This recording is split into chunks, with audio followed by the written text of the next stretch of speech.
Please have phones on silent and vibrate. No phones as in what? If you're not supposed to use your phone? Not for research Not, purposes. right, not on the internet. But I just don't want any phones ringing in the middle of the match.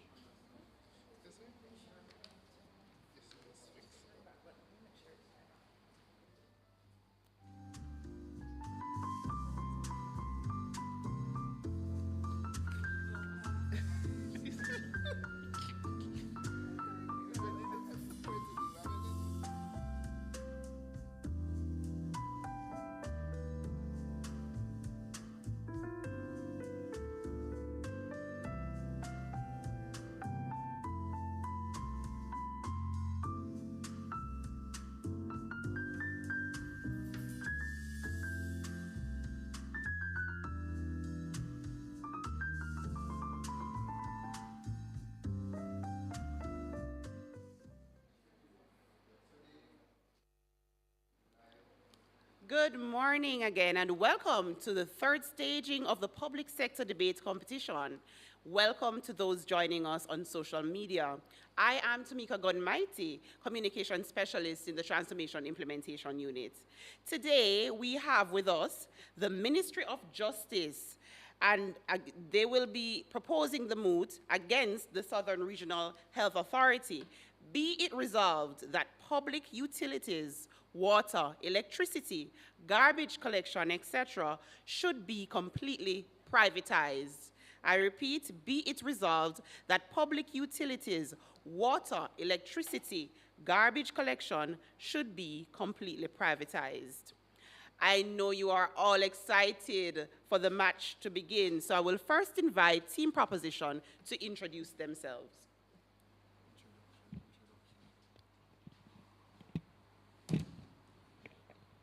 Good morning, everyone. I am Jonah Lee Robertson, first speaker for the proposition.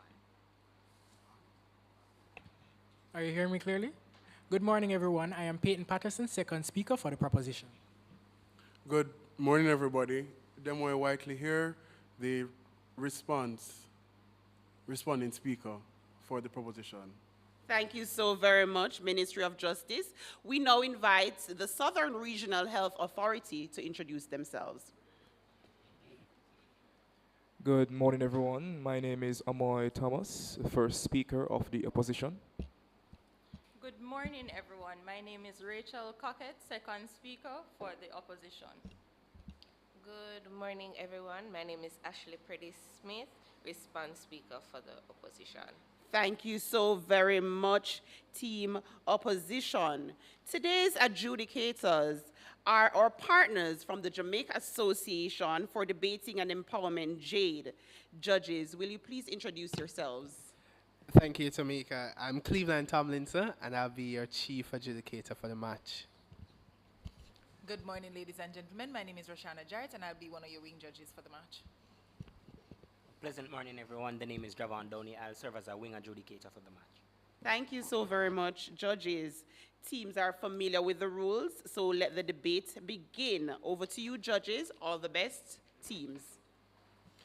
Thank you, Mrs. Gunmighty, and we'll get the match started.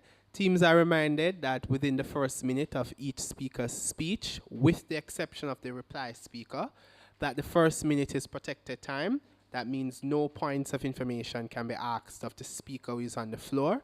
At the end of that first minute, one of the adjudicators will clap or will ring a bell, which indicates that protected time ends and the speaker is moving into his or her unprotected time. Similarly, 1 minute remaining in the speech, the bell will ring, indicating that, again, you're moving into your unprotected time.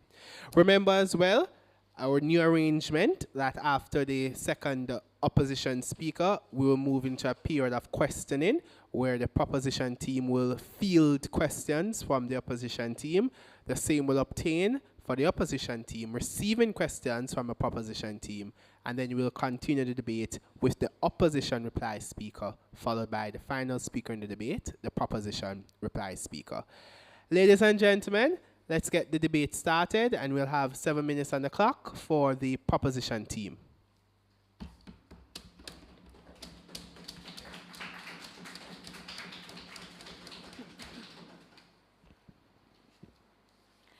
all across Jamaica, communities are plagued with infrequent garbage collection and inconsistent supply of water. This reality must be discontinued. The government of Jamaica is struggling in its management of utilities.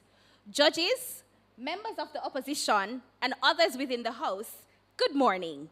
My name is Jonalie Robertson, and I am proposing the motion, be it resolved, that public utilities should be completely privatized. With me is Peyton Patterson, my second speaker, who will discuss the inefficiency of the state and successful privatization as achieved in Jamaica.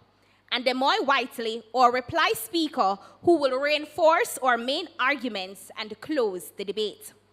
Without any further ado, I will define the moot, expound on the need for complete as opposed to part privatization, and argue for the benefit to our revenues.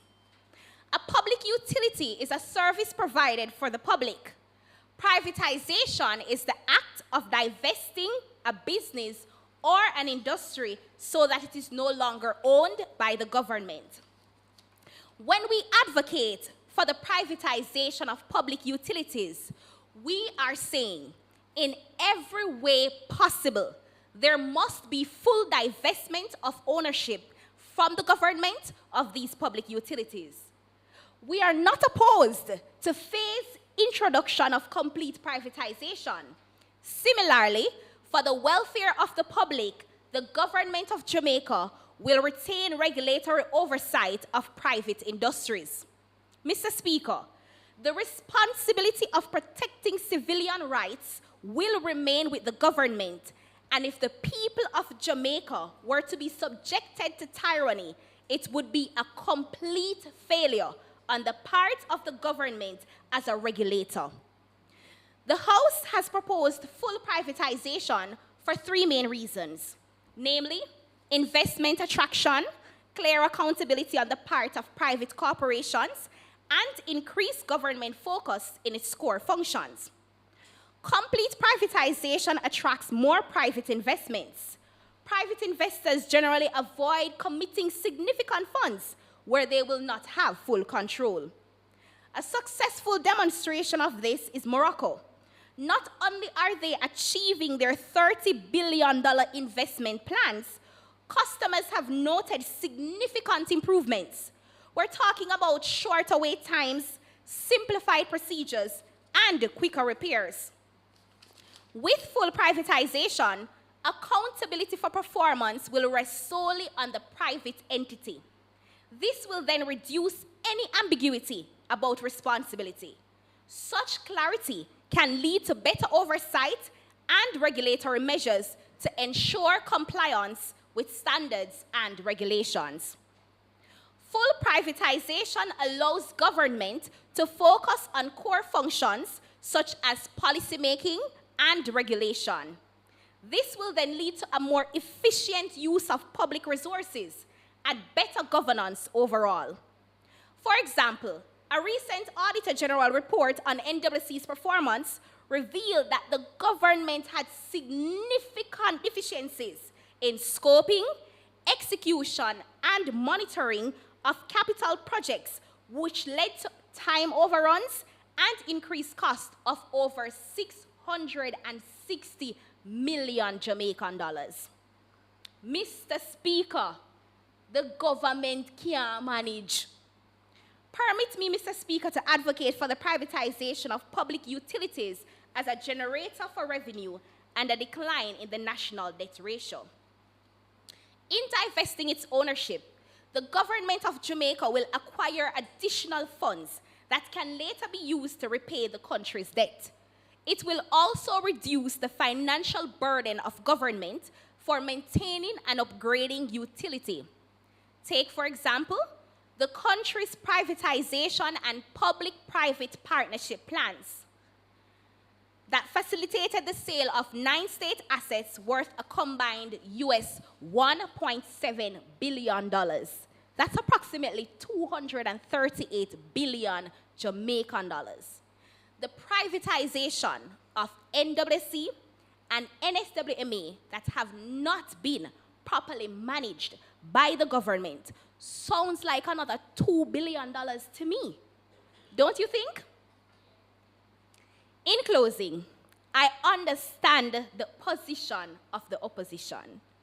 And I understand that it is not always easy for the government to be accountable and admit its shortcomings. I get it. But members of the opposition, a decision has to be made. It is time for the government to put the best interest of the people and the country first. We deserve clean energy, good health and well-being, and clean water and sanitization through partnerships of our national goals. We deserve constant, consistent supply for garbage collection and water supply.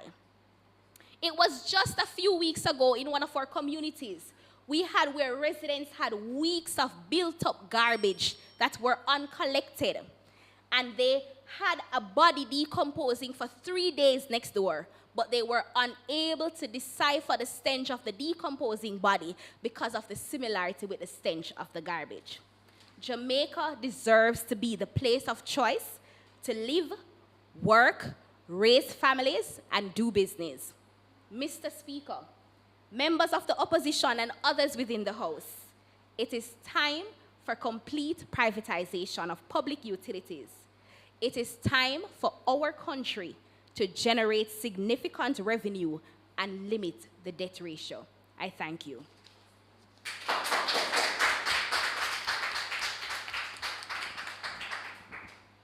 Thank you, first proposition speaker. Let's take the case from the first opposition speaker.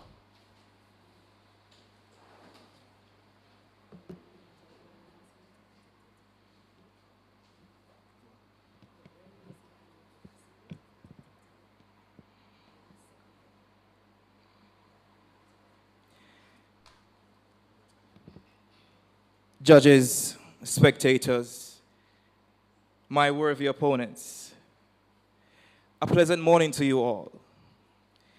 It is my duty as the first speaker to lay the concrete and to cement the foundation on which this debate will be based on. The Moot explicitly states, be it resolved that public utilities, water, electricity, garbage collection, etc., should be completely privatized. According to the Oxford Dictionary, completely means fully or entirely. Privatized means a business or industry or a service that is transferred from public to private ownership and control. Privatization in its skeletal form is the transfer of state assets to the private sector. According to the manual, GOJ's Policy Framework and Procedures Manual for the Privatization of Government Assets, we understand that privatization is something that we all have seen from the dawn of time. However, we, the team opposition, stand here today in defending the preposterous ideology of wanting to privatize public utilities. In the words of Noam Chomsky, the most effective way to restrict democracy is to transfer decision-making from the public arena to the unaccountable institutions, kings, dictatorships, or modern corporation. I'll be covering 3 instances where privatization will have severe effects on the country's population. Number 1, there will be an experimental increase in price for service. Prices are naturally lower for services that are paid through tax revenues. For-profit organizations can be very efficient, I admit, but they are primarily accountable to their shareholders and not the public. What people don't understand is that when a sector gets privatized, the money spent to acquire this sector needs to be recouped by whatever means necessary with whatever percentage they deem to be for a profit, and this is usually passed on to customers in high prices. Point of information? Not taken at this time. Take a look at your JPS bill. Look at those astronomical prices. They claim that we regular customers have to pay 20% of the amount that is lost through electricity theft. I've seen where a director of the company was trying to dismiss JPS as not being a monopoly by saying it is not a monopoly of electricity generation. Not at this time. So cute. But we know that they are a monopoly in the transmission and the distribution of electricity. They lack competition, which is why they are able to flex their corporate biceps and triceps and do whatever they please. Point of information. Go ahead. Are you saying to us that the government's responsibility in regulating privatization of public utilities is not working? You mentioned the OUR, and you're saying to us that JPS does increases of any sort. What about the role of OUR? Thank you for information. And by the way, I did not mention OUR. And that question will be answered by my second speaker. Thank you very much. I continue. The UK, a much bigger country and a nation than Jamaica, has seen a 40% increase in their water rate over the last 3 decades since its privatization. And a company in particular by the name of Thames is requesting an additional 40% increase. Can you imagine privatizing something as essential to life as water? This is reckless, erroneous, and I might add inimical to the citizens of a country. Monopolies, they corner the markets. No need to improve services, for there are no competitions. So you either pay or you pray. Number 2, there will be a decrease in quality. It's not the quality, it's not the reliability, it's not as if it affects your neighbor or not. It's just a money-making machine. Not taken at this time. Jamaica is tired of the price gouging with these private water trucks. Not to mention the source of their water. They are not following the principles and rules that govern safe water. Andrew Holness, in a press briefing a month ago, stated that the government will make a $150 million emergency allotment to remedy the water crisis, and most of this will go towards government water trucks.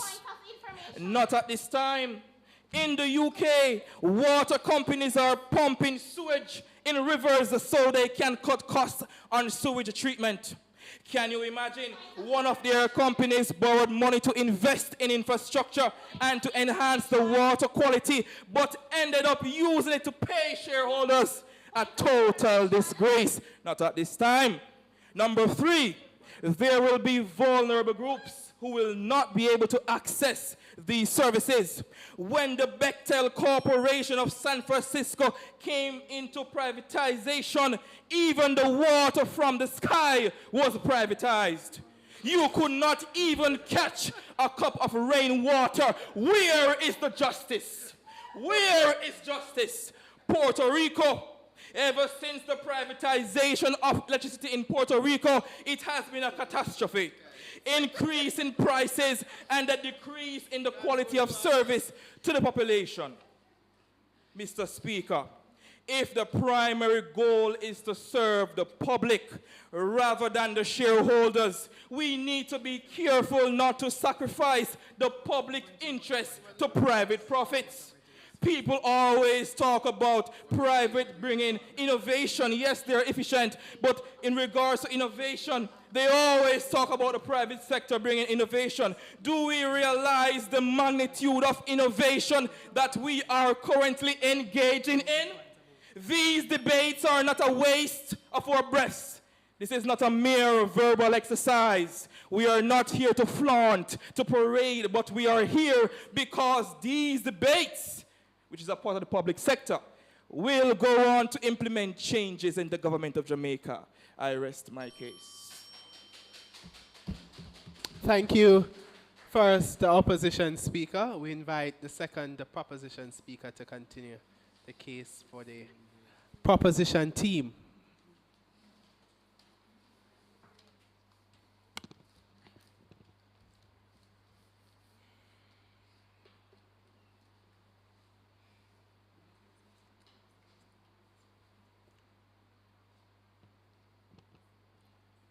Good morning, my opponents, esteemed judges, and the audience. The proposition stance remains that public utilities should be completely privatized. I will argue three main points. Firstly, the state, through its horrendous track record, has shown that it cannot effectively manage public utilities. Secondly, complete privatization is achievable and it tends to lead to a higher level of customer satisfaction. And lastly, private entities can respond quicker to public utility needs and emergency. But firstly, I will respond to the opposition's point about privatization leading to monopolies which are inimical to the welfare of the public. It is well established that when through privatization, there is still the ambit of regulation by the government. The Office of Utilities Regulation is one such example where the government plays the role of oversight, for example, in the electricity sector. Yes, JPS is a monopoly. However, JPS as a private company cannot unilaterally increase rates to the detriment of customers. These rates must first be approved by the OUR, who can also reject them or limit the rate of increase to what is acceptable for the society at a particular time. Now, I will move into my first point. The opposition will say that the state can effectively manage and deliver public utilities, but a mere glance at NSWME allows me to totally rubbish that claim. The corporate area is plagued with poor garbage collection, leading to the creation of informal dumps in many communities. Even worse than their garbage collection is NSWME's management of legal dump sites. The Public Defender's investigative report into the March 2015 fire at Riverton states that a total of 415 fires occurred between 1996 and 2015 at the dump. Findings from the report stated, and I quote, "Despite frequent fires, NSWMA did not have a fire suppressant system at the dump, but relies exclusively on the fire brigade as first responders." It also revealed that the cost to the government of Jamaica for putting out the fires over the years far exceed the cost to establish a properly equipped sanitary landfill that the corporate area desperately needs. I put it to you, my opponents, that a private company would never have allowed this to happen, or to go on for so long, almost 20 whole years of wasting taxpayers' money. Proper systems would be in place to prevent this now expected yearly blaze that covers the city in smoke. The extensive history of mismanagement is a glaring example of why we support complete privatization of public utilities. Now, what does successful complete privatization of a public utility look like? Well, it isn't some dream as the opposition would have you believe. In fact, we do it already. Journey with me as I show you how privatization completely transformed Jamaica's telecommunications sector. The journey to privatization began with the Telecommunications Company of Jamaica in 1987, where the government of Jamaica held 51% shares and the remainder was in private interests. The state-controlled entity monopolized the industry from 1987 to 1996 with some limited ministerial regulation. During that period of part privatization, there was still widespread dissatisfaction among the public based on the poor state of the country's telecom services and lack of access. Between 1996 to 2000, there was limited introduction of private companies, and the government began the divestment of its shares in TOJ, which was renamed to Cable and Wireless. With the passing of the Telecommunications Act of 2000, the industry was totally liberalized. An independent regulator, the OUR, was established for oversight, inclusive of the power to approve and reject rates, allowing for the protection of consumers. The now fully private Cable and Wireless and new private entrants to the market competed for customers, and nationwide access to telecom service increased significantly. Currently, Digicel, one of the dominant telecom service providers, boasts a mobile network that covers 92% of Jamaica's population. The competition of the telecommunication market benefits consumers by giving them choice and pushing down prices. It is no coincidence that the public utility that has the highest level of customer satisfaction is the only public utility in Jamaica that is completely privatized. It is the proposition's view that completely privatizing the remaining public utilities in Jamaica will yield similar results, namely increased access to Jamaican citizens, greater efficiency, less disruptions to service. Now, thirdly, private entities can respond quicker to public utility needs and emergencies. State organizations often find themselves bound by procurement procedures and red tape that are time-consuming and unresponsive to the needs of society. This is not the case for private companies who can go to the market and contract for inputs or supplies needed to build infrastructure without having to be delayed for sometimes years by the public procurement process. This increased responsiveness benefits the consumer. An example is the current water crisis in Hanover and Westmoreland. At a press conference last week, the minister with the responsibility for water stated that water isn't the issue. The problem is lack of infrastructure. He spoke on plans to expand the Roaring River treatment plant in Westmoreland, stating that planning work is happening this year with the hope of starting development work in the 2025 financial year. The project must go through 3 approval stages before the tender process even begins. If water was completely privatized, there would be no red tape or public procurement procedures preventing companies from addressing the issue immediately. In summation, I have shown that the state has a horrendous track record at managing public utilities. Successful privatization of public utility has been achieved before in Jamaica, and it is the ideal framework. And finally, that private firms can respond more quickly to the public utility needs of the country. I rest my case.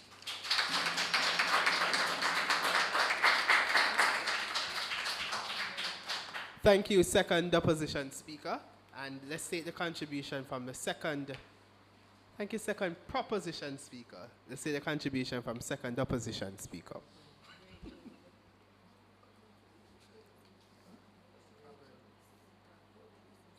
Good morning, everyone.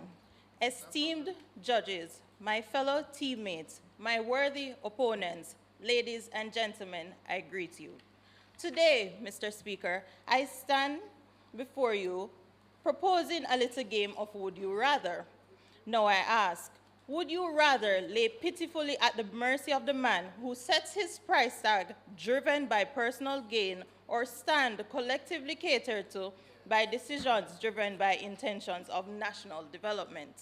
Again, would you rather our resources lay wait to unprecedented high risk of exploitations and unfair usage also driven by private gain, or collectively stand on accountability that decisions made for said was done with the greatest intention of detail paid to opportunity cost? Mr. Speaker, as my teammate so passionately introduced us to definitions of key terms that bring a general understanding that privatization is an act of selling out important services once held by the government, which the government in our Jamaican democratic landscape is a system where the people have the power to participate in decision making. Now then, I ask, how else can better be sought for the people if not through having the ability and opportunity to make more direct decisions of importance? To interpose, not at this moment, to interpose with the words of Louis P. Frankel, no one can take better care of you than you yourself. Make no mistake, Mr. Speaker, we stand completely aware that the government-owned utilities, especially those of third world countries, face several issues as they maneuver the economic landscape to achieve national growth and development. However, getting rid of utilities which provide essential services through complete privatization is not the more favorable solution. Not at this time. In the same breath, we could also apply consideration that complete privatization is a portrayal of a government's economic inabilities to strategize, regulate, and implement for growth and sustainability, which is not a desirable position to be in. Need I say more? We're not saying, fellow opposition, that the government is unable to regulate under complete privatization. We are saying the energy and the effort that the government would now have to employ to consistently maintain and meticulously monitor to regulate completely privatized public utilities far negatively outweigh the benefits of having government public-owned utilities. My fellow opponents, if in doubt when considering that what this negative weighting comprises of in privatization, it is measurable by the expansive strain imposed on gross domestic product to materialize effective and efficient consumer protection not to mention the unprojectable legal threats that will arise within our democratic economic landscape. Point of information. Go ahead. Are you saying that our Prime Minister is being untruthful when he says that he's so happy with the privatization of JPS that he's not willing to offer his 19.9% shares in the public utility to ordinary Jamaicans? All right, so if you notice, you said part privatization. We're talking about complete privatization here. Moving on. Moving on. In a document by Frank Sader, found in the World Bank, looking at privatization, mention is made to the fact that complete privatization and its attraction to international investors align with an anticipation for elimination of market distortions. Let me break this down for you. Market distortions include, but is not limited to, interventions taken by government. Now, consider JPS, which was highlighted in an article by The Observer for its internationally ranked high charges. Charges that, I will remind you, hinge on the privatization disadvantage of price gouging. Furthermore, JPS, in its intent to invest in a new coal-burning plant, highlighted in another article published by the Gleaner Company Limited, mentions how such a move would have provided the lowest cost electricity for supply to consumers. But my worthy opponents, we are not here to look at points that maximize profits and reduces costs. We are here to share in the understanding that government, acting on its accountability, with its responsibility and ability to decide for public interest, blocked said investment. The government did not allow monetary gains, which is foundational to privatization, to supersede the cost of environmental and public well-being. My fellow opponents, while you find yourselves with the challenge of embracing such a proposition that requires illusions to decisions of best national interest, remember that not all that is lost can be rebought. We do not need to be instrumental in the speedy deterioration of our own existence, nor should we undermine the ability of our own to employ innovations and alternatives under government-owned utilities to become factors that propel consistent development. Mr. Speaker, it is here constrained by time, but in no way limited to real-life examples, researchable facts, and evidence that I leave you. Thank you.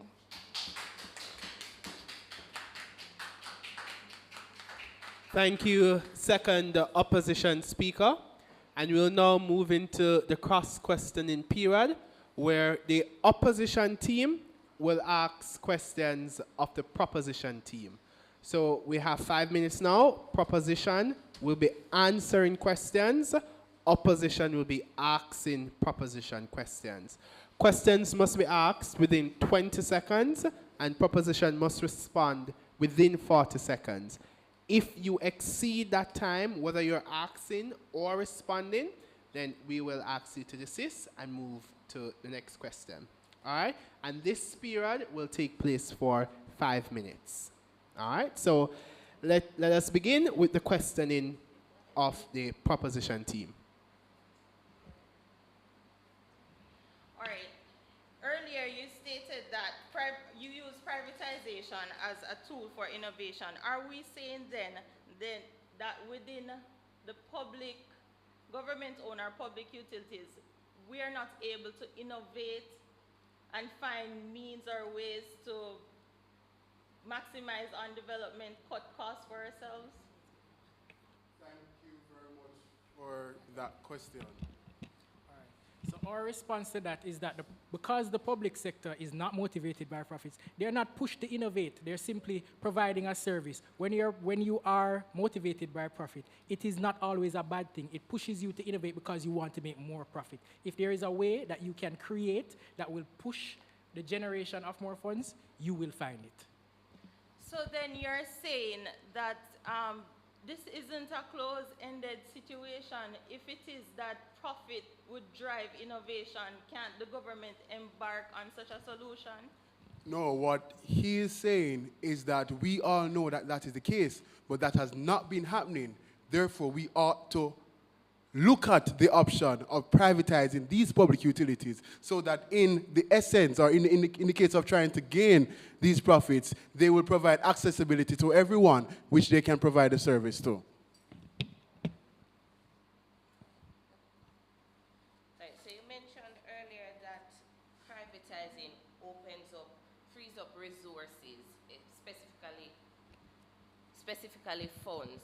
So you mentioned that it frees up resources, specifically funds.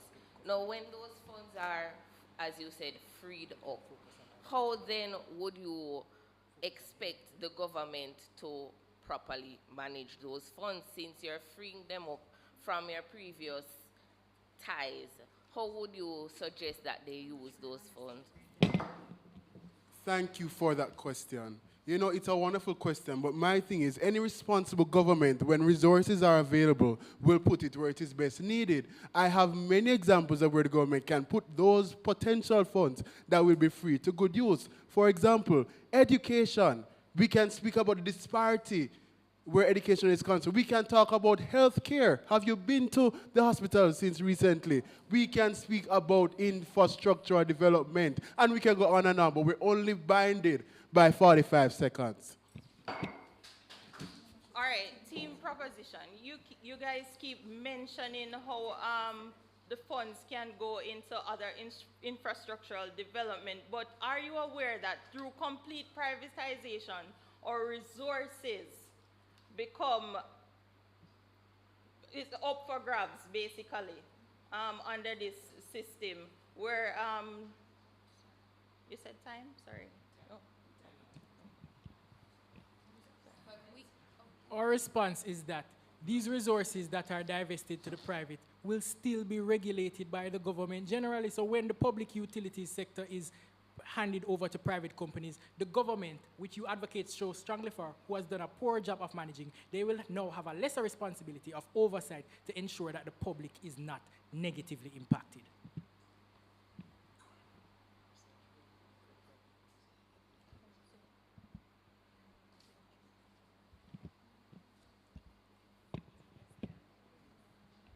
You mentioned that there will be less responsibility for oversight, but I cannot fathom that when the government will have to ensure that there are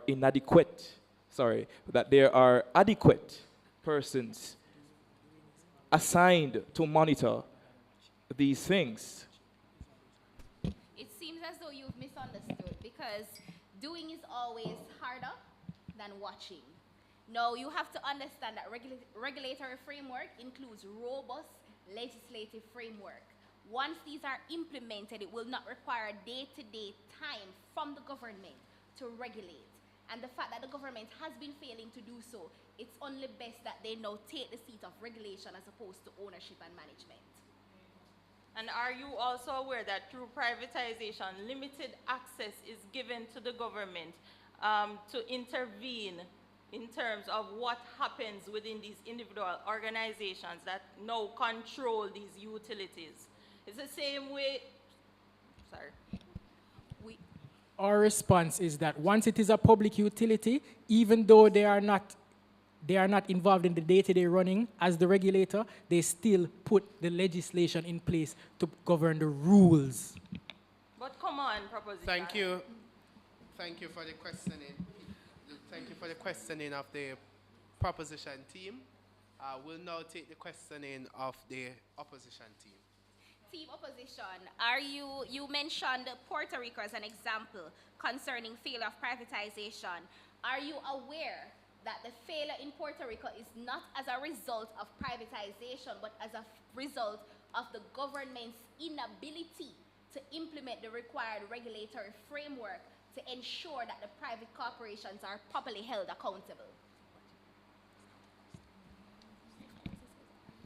Well, according to my research, I'm not sure if you've done the research properly, but according to what is happening currently in Puerto Rico, it's not a case of the government, but it's a case where the private institution, because of their greed And because of what is driving them for profit, they are unable to provide adequately the services for that country. Are you saying that the government in Puerto Rico did not implement the proper legislation to mandate the level of service that is required to be supplied and the standards at which those services would be supplied to the people of Puerto Rico? Well, you have to understand that sometimes you might implement or you might have legislation in place, but does that mean that you will abide? Are you saying then that the government had regulations in place, but there were no appropriate sanctions to hold the private corporations accountable? Well, currently there is a discussion in regards to what will be the result between the government and the private entity. So I think you will hear the result of that very soon.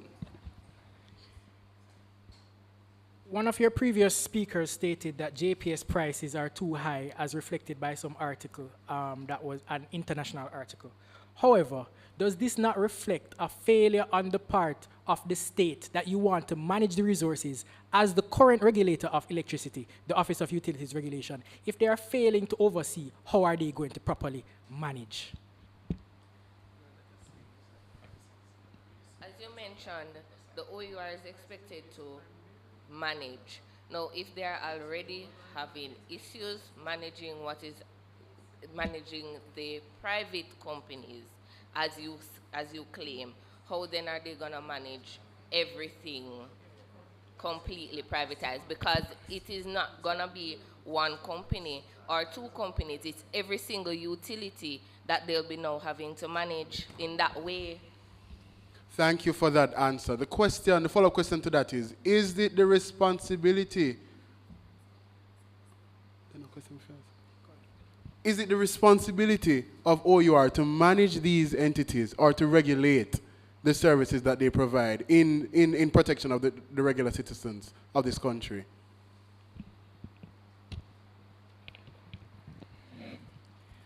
Yes, that is the role of the OUR, to regulate. But as I said before, not because there are regulations in place, people will abide.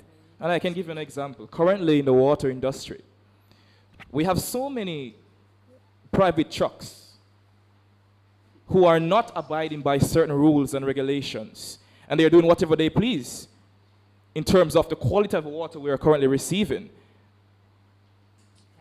So I would like to make the point in relation to monopolies. You stated that as a result of privatization, monopolies may come into existence which are negative for the consumer.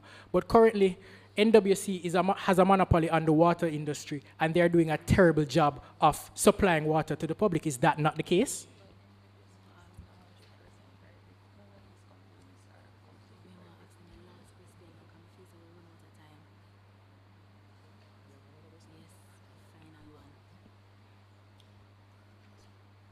You mentioned the NWC.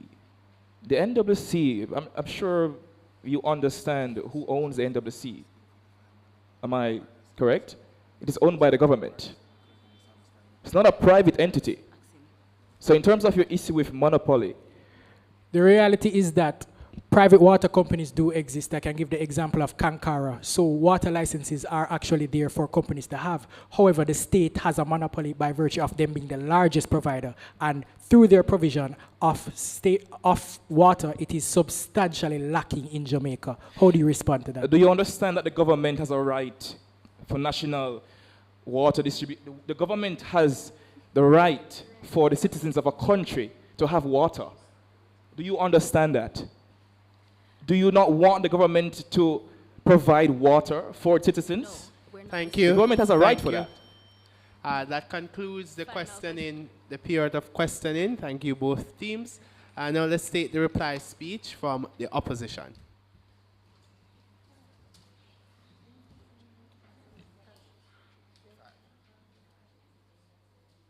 Thank you. And thank you for that. You will have 1 minute to reflect and put together. So if proposition wants to take the floor and wait, but you get 1 minute. Opposition.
All right, so let's take 5 minutes of presentation from the reply speaker from opposition.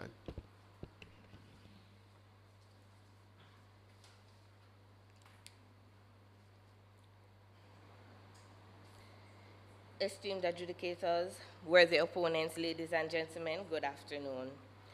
Barbara Castle once said, you see, another reason for nationalization was that private ownership means fragmentation. Some phrases we use as Jamaicans embody togetherness. The main one being our motto, out of many, one people. And you may ask, what does this have to do with privatization? But as public sector workers, I am sure you are aware that no matter what sector you fall in, you are a part of one entity, one government. Now, you mentioned that there are legislations and there are ways which we can manage these private entities. However, as I mentioned, it is easier to manage one together entity than 5, 6, 7 different entities. Now, when you're in the government sector, and we are, as we are currently, you're able to, I'm sorry. Yes, you're able to easily access information that is needed from other entities. Lower prices are for the benefit of the poor, the elderly, and just the everyday citizens. Your first speaker mentioned that privatization is for the best interest of the people. But how is that so if the poor and elderly suffer in order to get these resources? You mentioned that there will be part ownership by the government. However, is that really complete privatization? No.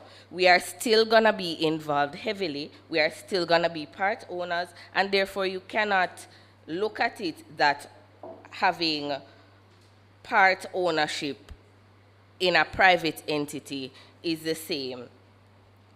Your issue with monopoly is with the private, or issue with the monopoly is with the private industry. Having a public monopoly is easier to manage from the government point of view rather than infiltrating your way into a private entity. Essential utilities, including electricity, water, and waste management, can create havoc if improperly managed. You mentioned the issues with Riverton, but can you imagine having one entity in control of the sewage collection in Jamaica, and they decide that, oh, Jamaica is not suiting us anymore. We're just gonna pull the plug out of nowhere. Can you imagine months of no garbage collection or an island-wide water lock-off? Fragmentation of industries can result in lack of accountability with guidelines set up by the government. Thank you.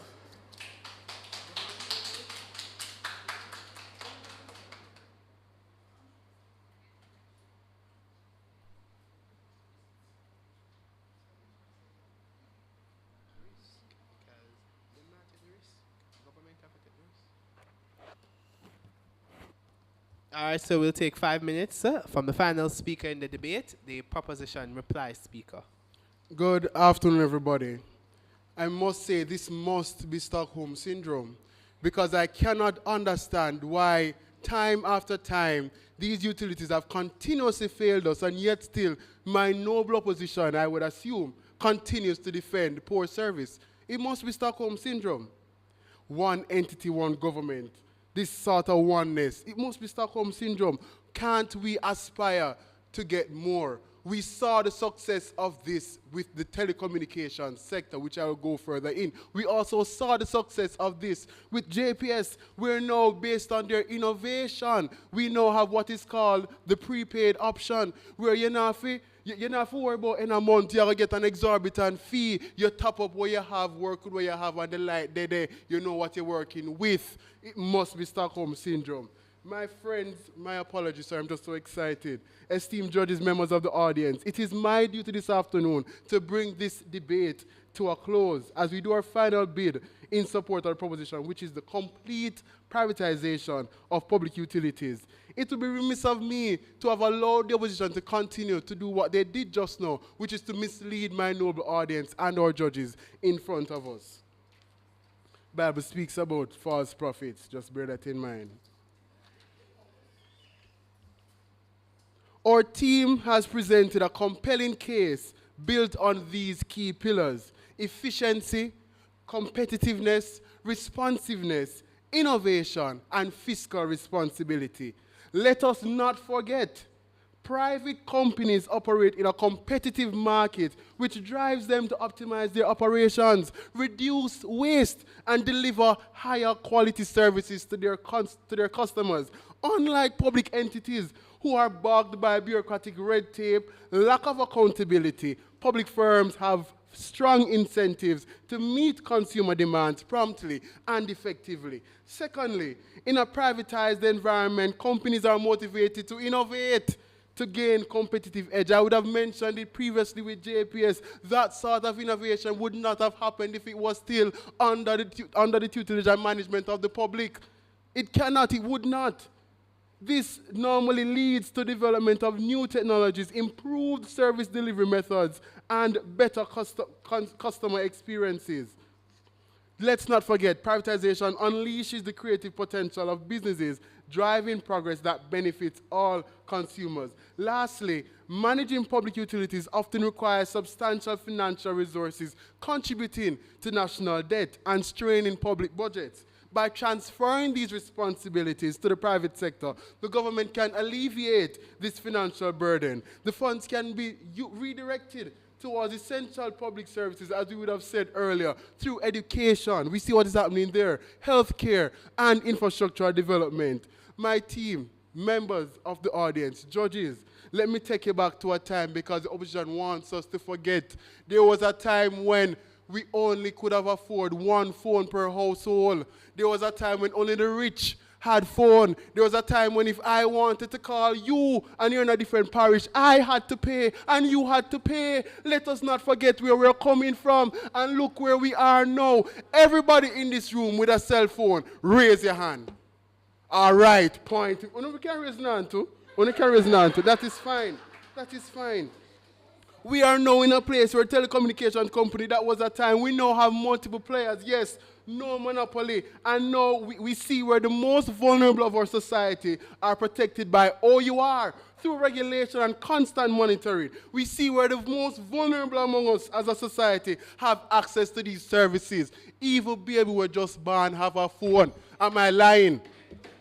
In conclusion, we firmly believe that completely privatizing public utilities will lead to a more efficient service delivery, spur innovation, and ease the financial strain on government resources. It is a path towards a more dynamic, responsive, and fiscally responsible system that ultimately benefits you and I, the public. I thank you.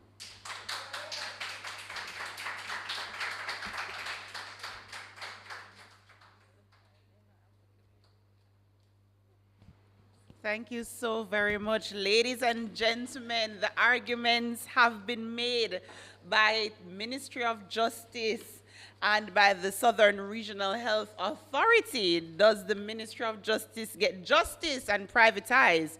Or has the Regional Health Authority convinced you that utilities should remain public?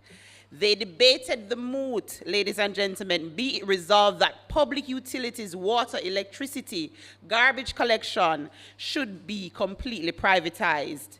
The judges will now deliberate, and we will use that time to refresh ourselves. The next person you will hear from will be our judges, and they will sum up the match and announce the winner. For those of you online, stay tuned. We'll be right back.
Thank you, ladies and gentlemen.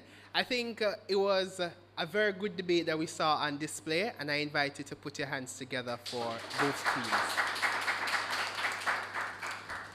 So I will read the moot for you. I will walk you through what were the thought processes of the members on the adjudication panel, look at some of the clashes and arguments that we heard in the debate, and then we will talk about which team would have won the debate and what was the deciding factor that led to them advancing to the next round. So the moot reads,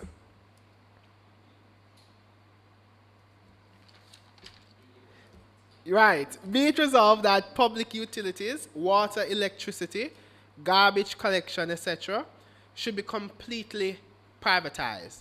So on team proposition, they are arguing for complete privatization of these key public utilities. On opposition, as we advise in the training, it's better and a favorable ground to take when you argue the direct opposite of that, which would be, completely government-owned, which is what they did.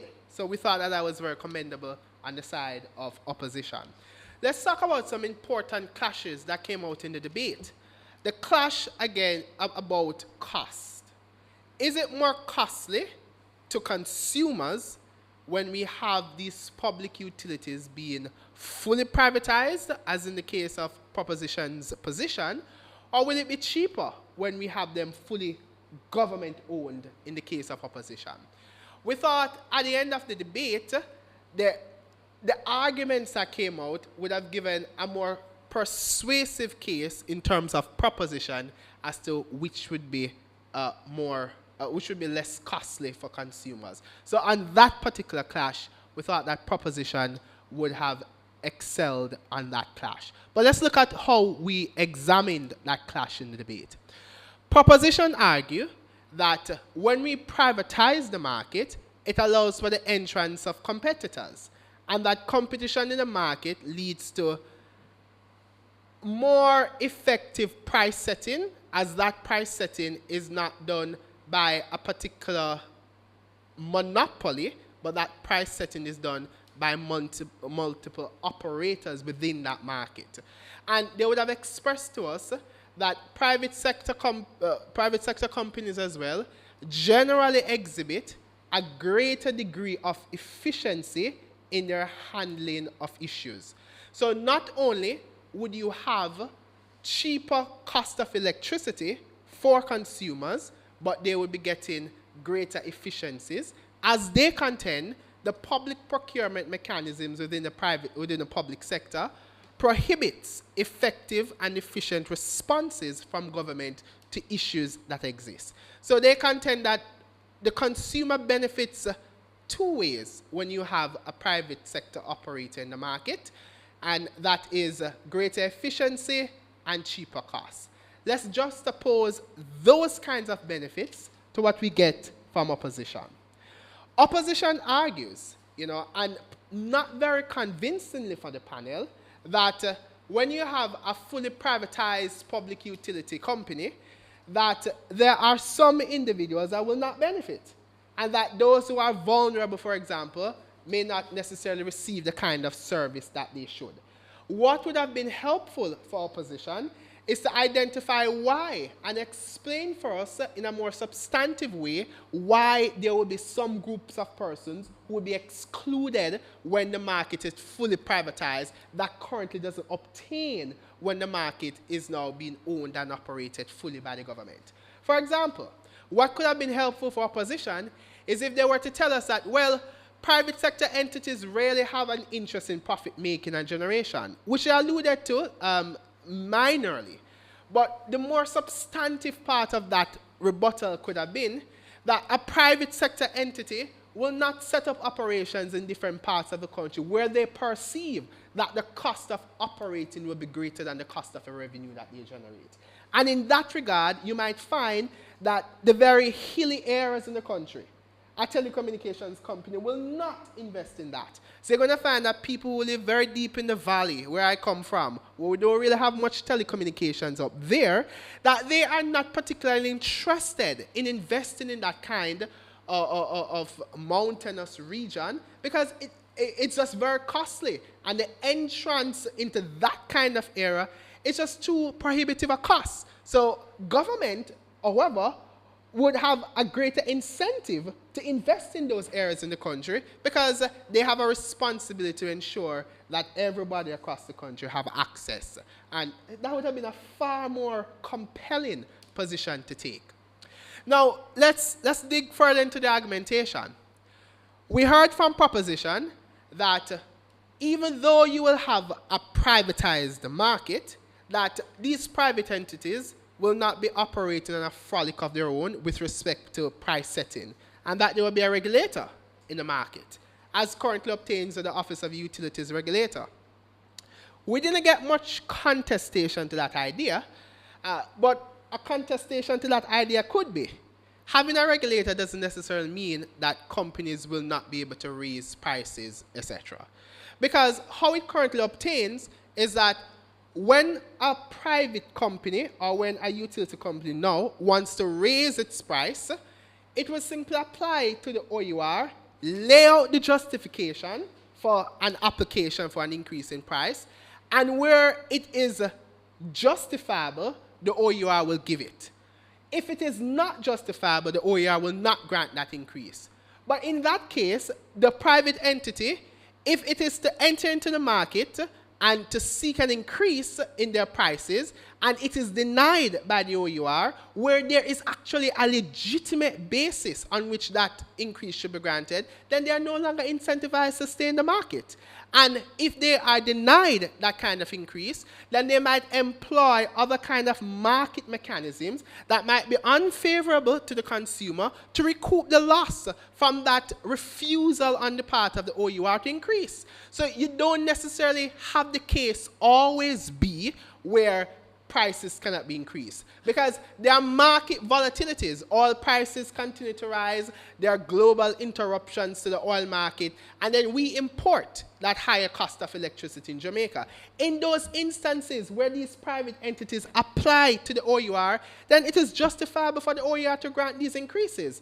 And a private sector will not be incentivized to suffer at the loss of an increase in the cost to provide their services, but a government-owned entity would have a greater incentive to still continue their provision even though they'll be making a loss because they can be subsidized by future revenue incomes. So that is a way in which you could contest the argument from proposition that, well, OUR exists, the companies won't be able to just arbitrarily raise their prices like that. So we think that in the grand scheme of those arguments, that we got a more convincing case from the proposition.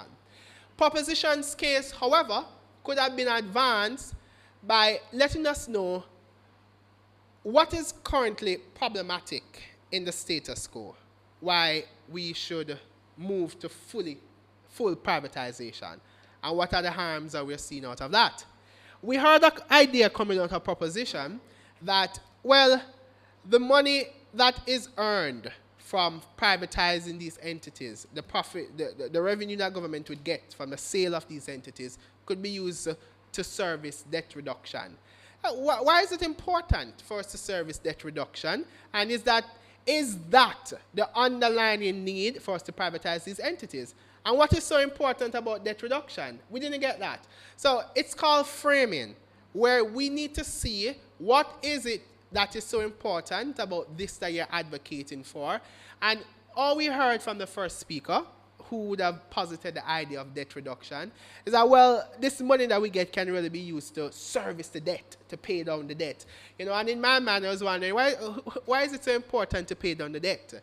You know, what about this public debt that is needed for it to go down? Where should it go at, etc. So those kinds of developments could really strengthen your case. We thought proposition it was very problematic in a question that you raised. When you asked the opposition, when you stated that the OUR, that prices are rising, electricity prices are rising to consumers because the OUR has not regulated sufficiently. I think that you're not recognizing that that is contradictory to your position, because you are advocating for a regulator. So if you are admitting that what is obtaining in the status quo now is where OUR is not sufficiently regulating the electricity market, then why should we have more confidence in offloading greater regulatory responsibility to the OUR, to the government? I think you have to be far sharper in detecting those kinds of loopholes in your argument. But by and large, that did not jeopardize the case coming out of opposition.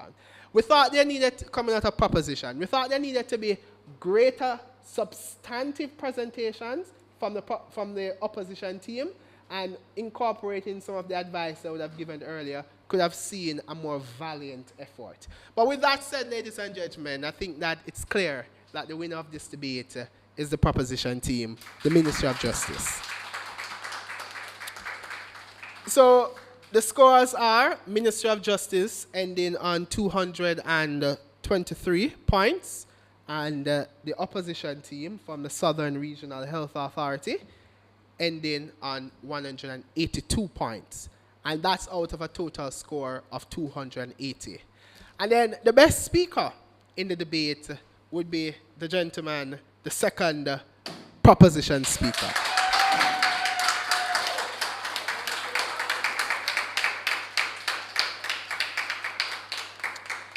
The panel thought that the deeper substantive arguments came from him, but with his calm and collective presentation, it just really enhanced how well we received the arguments. All right?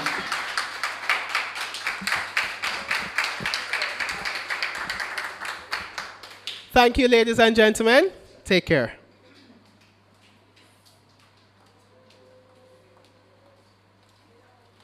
Thank you so very much, Cleveland. Thank you, of the judges from the Jamaica Association for Debates and Empowerment. Congratulations, Ministry of Justice, and well played, Sarah. So, ladies and gentlemen, we have now come to the end of our match. And team captains and liaisons, other teams that will be participating, stay tuned for the match updates. Ministry of Justice will advance to round 2. And ladies and gentlemen online, please stay tuned for our upcoming match at 2 p.m. Thank you so much for joining us. I hope you learned something. Enjoy the rest of your day.